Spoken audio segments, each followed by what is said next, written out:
ஒரு குடும்பத்தில் நடந்தாலுமே சரி, மற்றபடி ஒரு சாதாரண ஒரு தெருவில் நடந்தாலும் சரி, ஒரு கிராமத்தில் நடந்தாலும் சரி, ஒரு ஊரில் நடந்தாலும் சரி, ஒரு பஞ்சாயத்து அப்படிங்கிற பேர் நடந்தாலும் சரி, ஆமா, யாருடைய மனதை அது ஒரு சம்பவம் நடக்கத்தாங்க செய்யும். எல்லா வீட்டையும் ஒழுங்கா நடந்துருந்தா பெருசா பேசுவோம். பஞ்சாயத்துல பாத்தீங்கன்னா பெருசா பேசுவானுங்க கிராமத்துல.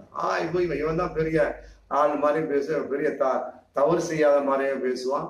எவன் தவறு செஞ்சா அவன் வீட்டுல மட்டும்தான் தவறு, இவன் மட்டும் நியாயக்கார மாதிரி பேசுவான். நாளைக்கு இவனே மாட்டுவான், அது அவனுக்கு தெரியாது.